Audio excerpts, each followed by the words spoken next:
ফেসবুকের news feed scroll করতে করতে হঠাৎ একটি ছবি চোখে পড়ে। নীল চুড়িদার পরে একটি মেয়ে।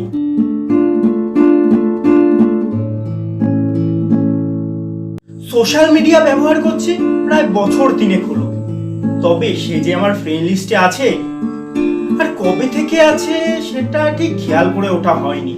হঠাৎ একদিন ঝড় বৃষ্টির রাতে আমার ঘুমটা ঠিক আসছিল না, তাই কি মনে হলো ফেসবুক ওপেন করলুম। এখনকার মতো তখন মেসেঞ্জারের চলটা ঠিক ছিল না, আসলে চল ছিল না বলা ভুল, মধ্যবিত্তের সাধ্যের মধ্যে স্মার্টফোনটা ঠিক আসতো না, তাই জাভা অ্যাপসটা ইউজ করতাম। ফেসবুকের নিউজ ফিড স্ক্রল করতে করতে হঠাৎ একটি ছবি চোখে পড়ে। নীল চুড়িদার পরে একটি মেয়ে। ছবিটা দেখার পর প্রথম দেখাতেই কেমন যেন ভালো লেগে যায়। হঠাৎ করে উঁকি মারি তার প্রোফাইলে, দেখি সেই রাতেও অনলাইন। ঘড়ির দিকে তাকিয়ে দেখি 2:16 বাজে। ভাবছি টেক্সট করব কি করব না, ভাবতে ভাবতে কখন যে টেক্সট করে ফেলেছি নিজের অজান্তে ঠিক নিজের মনে পড়ছে না। হঠাৎ সম্মতি ফিরল ফোনের ভাইব্রেশনে, দেখি সে রিপ্লাই করেছে হ্যালো। আমার মুখেও একটা আলতো হাসি ফুটে উঠল এবং আমি তাকে রিপ্লাই করলাম, আচ্ছা এত রাতে অনলাইনে কি করছো? কিছুক্ষণ বাদে রিপ্লাই হলো, ঘুম আসছিল না তাই নিউজ ফিড স্ক্রল করছিলাম। কিছুক্ষণ বাদে ও আমায় টেক্সট করে জিজ্ঞাসা করলো, আচ্ছা তুমি কি করছো? আমি বললুম আমারও ঘুম আসছে না তাই নিউজ ফিড স্ক্রল করছিল। সে আমায় উত্তর দিল, ঘুম আসছে না তোমারও? সত্যি ভাবার ব্যাপার তো। এরপর আমি তাকে জিজ্ঞাসা করলাম কি করা হয়? সে আমায় উত্তর দিল, ঠিক বুঝলাম না। আমি জিজ্ঞাসা করলাম পড়াশুনো করা হয় না কাজ বাজ? সে তখন উত্তর দিল, না আমি স্টুডেন্ট। আমি আবারও প্রশ্ন করলাম, আচ্ছা কোন ক্লাসে পড়া হয়? সে উত্তর দিল, এই তো ক্লাস 11 হলো। এরপর সে আমায় কোশ্চেন করলো, আচ্ছা তুমি কি করো? আমি বললাম এই তো আমার সবে ক্লাস 12 হলো। এ কথা সে কথা হতে হতে কখন যে ঘড়ির কাঁটা 4-এর ঘর পেরিয়ে 5-এর ঘরে পৌঁছে গেছে আমরা খেয়ালই করিনি। আমাদের ঘরের দরজা খোলার আওয়াজে বুঝতে পারলাম হ্যাঁ 5টা বেজে গেছে, বাবা উঠেছে, বাবা যে বেরোবে। তারপর আমি তাকে বললাম, আচ্ছা অনেক তো কথা হলো, আবার নয় পরে কথা হবে, এখন একটু ঘুমাও। সত্যি বলতে ওর ঘুম পেয়েছিল কিনা জানি না, তবে আমার প্রচন্ড ঘুম পেয়েছিল। উত্তর এলো আচ্ছা। এরপর আমার যখন ঘুম ভাঙে আমি দেখি ও আমায় 11:15 নাগাদ একটি টেক্সট করেছে, good morning, have a nice day. ঘুম ভাঙলো আপনার? আমি অবশ্য 12:15 নাগাদ তাকে উত্তর দিয়েছিলাম, good morning, have a nice day. ঘুম ভাঙলো আমার। সাথে সাথে ওর রিপ্লাই এলো, কি করছো এখন? আমি বললাম এই শুয়ে আছি। ও আমায় বলে আমার ঘুম থেকে উঠে স্নান খাওয়া হয়ে গেল, তুমি এখনো ঘুমিয়ে আছো? আমি সাথে সাথে ওকে উত্তর দিই, কোথায় ঘুমিয়ে আছি, আর ঘুমিয়ে থাকলে তোমার রিপ্লাই দিতাম কিভাবে?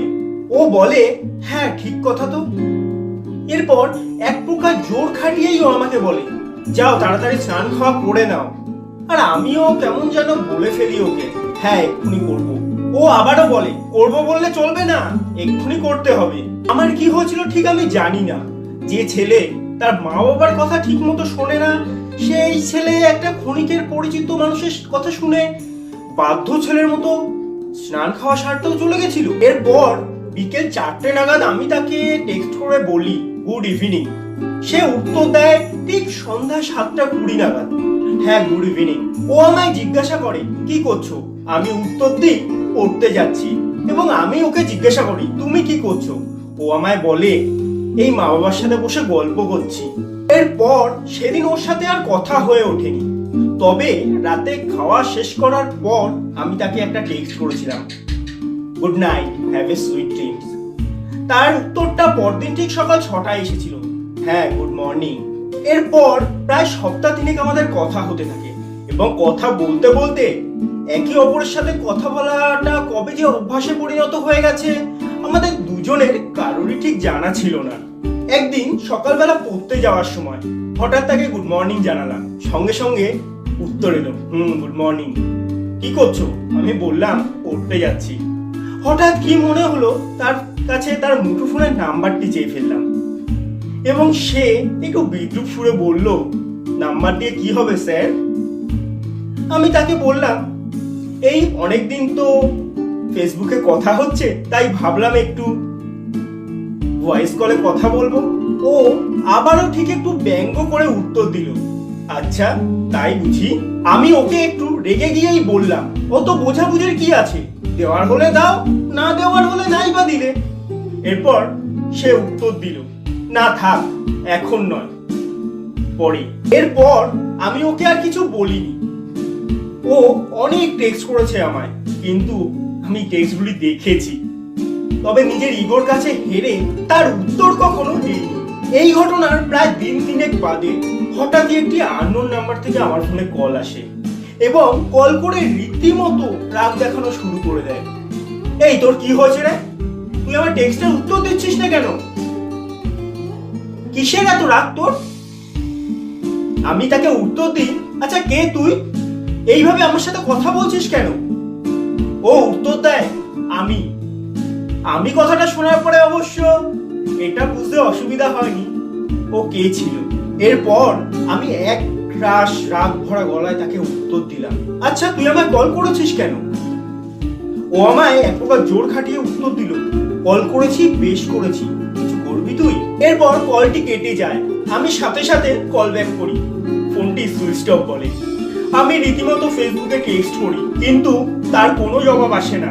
এরপর রাতে খেয়ে উঠে তাকে কল করি, হ্যাঁ এখন রিং হচ্ছে। সে ফোনটি ধরে আদো আদো গলায় বলল, খেয়েছো তুমি? আমি বললাম, হ্যাঁ খেয়েছি। তুমি খেয়েছো? ও বলল, হ্যাঁ।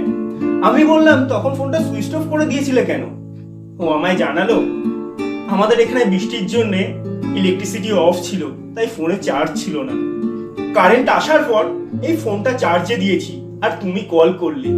নিজের রাগটা এক প্রকার সংযত করে আমি তাকে বললাম, ও আচ্ছা। এরপর ও আমায় জিজ্ঞাসা করে, আচ্ছা তুমি এতদিন আমার টেক্সটে রিপ্লাই করোনি কেন? আমি উত্তরে জানাই, ভালো লাগেনি তাই। সে আমায় জিজ্ঞাসা করে, ভালো লাগেনি তাই? আমি এক প্রকার চুপই থাকি, আসলে কথাটা এড়িয়ে যাওয়ার চেষ্টা করছিলাম। কিছুক্ষণ একে অপরে চুপ থাকার পর সে আবার আমায় জিজ্ঞাসা করে, আচ্ছা তোমার কি হয়েছে গো? আমি বলি, কই কিছু না তো। ও আমায় জিজ্ঞাসা করে, তাহলে তুমি কথাটা এড়িয়ে গেলে কেন? আমি বললাম, কোথায় এড়িয়ে গেলাম, আমার ভালো লাগেনি তাই আমি উত্তর দিইনি। এটা যদি এড়িয়ে যাওয়া হয় তাহলে আর আমার কিছু বলার নেই। সে আমায় বলে, একদিন আমি নিশ্চয়ই এর উত্তরটা নেবই। আমি বলি, ঠিক আছে, যেদিন সেই সময়টা আসবে সেদিন নয় নিয়ে নিও। এরপর আমরা একে অপরকে গুড নাইট বলে নিজেদের ফোন সুইচ অফ করে ঘুমিয়ে পড়ি। এর পরদিন সকালে ও আমায় টেক্সট করেছিল, good morning, have a nice day. আমি অবশ্য পড়তে গেছিলাম বলে তার টেক্সটের উত্তরটা দিতে পারিনি। ঠিক 9:45 নাগাদ সে আবার আমায় কল করে বলে, আমি স্কুল যাচ্ছি, 4টের আগে কিন্তু কল করো না। আমি বললাম, আচ্ছা ঠিক আছে। এইভাবে একে অপরের সাথে কথা বলতে বলতে 4-5 মাস কেটে যায় এবং আমরা একে অপরের প্রতি আরো গভীরভাবে আবদ্ধ হতে থাকি এবং ঠিক করি আমরা দেখা করব। মহালয়ের দিন দেখা করার সিদ্ধান্ত নেওয়া হয়, কিন্তু ওকে যেহেতু বাড়ি থেকে একা ছাড়ে না, দেখা করে ওঠা আর হয়নি। একে অপরের সাথে কথা বলতে বলতে পঞ্চমী চলে এলো। হ্যাঁ, পঞ্চমীর দিন আমরা সিদ্ধান্ত নিলাম আমরা দেখা করব অষ্টমীর দিন, কিন্তু কিভাবে, কোথায় করব দেখা? ও তখন আমায় জানালো, তুমি একটা কাজ করো, তুমি আমার বাড়ির পাশে চলে এসো। তবে তার বাড়িটা যে অনেক দূর, কিভাবে যাব? আমি দাদাকে কল করলাম, দাদাকে কল করে বললাম, আচ্ছা ওই ঠিকানায় কিভাবে যাওয়া যায়? দাদা আমায় বলল, তুই একটা কাজ করবি, শিয়ালদা থেকে ট্রেন ধরবি, ট্রেন ধরে তোর গন্তব্যে পৌঁছে যাবি। আমি বললাম, ও আচ্ছা, কিন্তু ফিরবো কিভাবে, একদিনের মধ্যে কি ফিরতে পারবো? ও বলল, না একদিনের মধ্যে ফিরতে পারবি না, তবে আমার একটা বন্ধু থাকে এই স্থানে, আমি তোকে এইটুকু হেল্প করতেই পারি। আমি সপ্তমীর দিন সকালবেলা রেডি হয়ে চেপে বসলাম ট্রেনে। ট্রেন চলতে শুরু করলো এবং ট্রেনটা যত এগোচ্ছিল আমার মনের মধ্যে তত আনন্দ, একটা অন্যরকম একটা আনন্দ বাসা বাঁধছিল। সন্ধ্যা 6টা বাজে আমি নেমে পড়লাম স্টেশনে। হ্যাঁ, তার মুখ থেকে নাম শোনা সেই স্টেশন। দাদা আমায় নিতে এসেছিল। সেই রাতে দাদা এবং দাদার বন্ধুগুলির সঙ্গে অনেক মজা করলাম। সর্বশেষে খাওয়া দাওয়া সেরে তাকে যখন কল করলাম সে আমায় জিজ্ঞাসা করলো কোথায় আছো। আমি বললাম আমি তোমার বাড়ির আশেপাশেই আছি। সে বললে আচ্ছা তাই বুঝি, কোথায় আছো? আমি বললাম কাল সকালে তুমি যেখানে দেখা করবে বলেছো সেখানেই নয় দেখা হবে। হ্যাঁ, আজ অষ্টমীর সকাল, আজকে আমার তার সাথে দেখা হবে। তবে একটা জিনিস ঠিক করতে পারছি না, কি পরে তার সঙ্গে দেখা করব। সে কি পাঞ্জাবি পরা পছন্দ করবে? আমি অবশ্য বরাবর অষ্টমীর দিন পাঞ্জাবিটাই পরি। পাঞ্জাবি পরে রেডি হয়ে বেরিয়ে পড়লাম গন্তব্যস্থলের উদ্দেশ্যে। গন্তব্যস্থলে পৌঁছে আধ ঘন্টা অপেক্ষা করার পর দেখতে পেলাম দূরে রাস্তায় দুটো মেয়ে আসছে।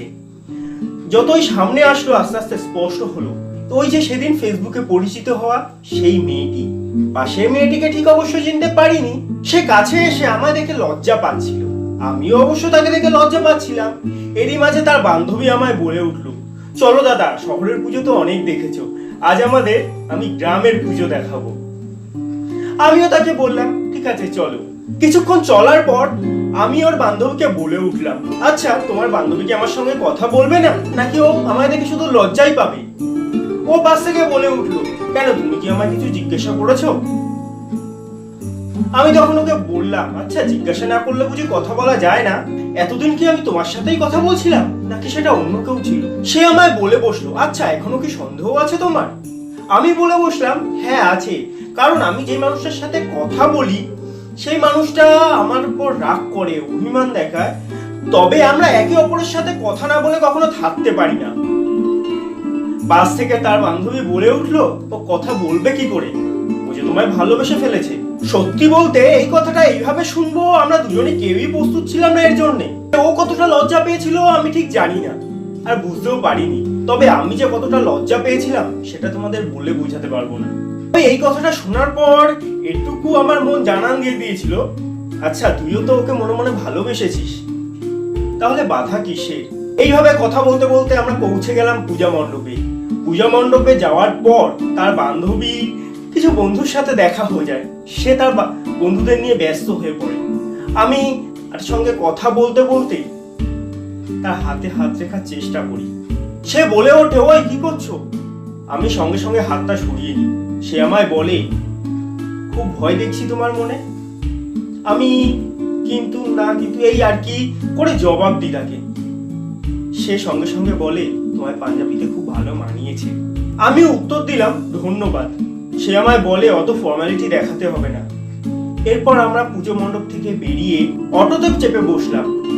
অটোর পেছনে দুটো সিট থাকার কারণে তার বান্ধবী অবশ্য সামনেই বসেছিল। অটোতে যেতে যেতে কথা বলতে বলতে হঠাৎই সে আমার হাতে হাত রাখলো। আমি তার মুখের দিকে তাকিয়ে হাসলাম এবং তার কানের কাছে মুখটি নিয়ে গিয়ে তাকে বললাম, তোমাকে না নীল শাড়ি পরে পুরো নীল পরি লাগছে। সে আমায় বলল, ভিতুরাম, এসব কথা বলে আমায় লজ্জা দিতে হবে না। এই কথোপকথন হতে হতে কোথায় যে হারিয়ে গিয়েছিলাম জানি না। সম্মতি ফিরল বান্ধবীর কথা শুনে। বান্ধবী বলছে, কিরে তোরা কি নামবি না? আমরা বললাম, হ্যাঁ নামবো।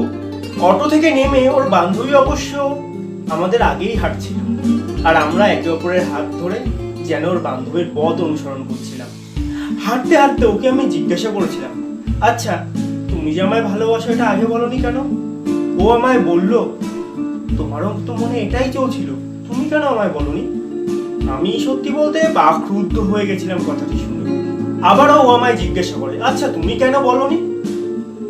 আমি তখন বলি, একটা ভালো সম্পর্ক যখন তৈরি হয়েছে যদি নষ্ট হয়ে যায় সেই ভয়ে আমি কখনো বলার সুযোগ পাইনি।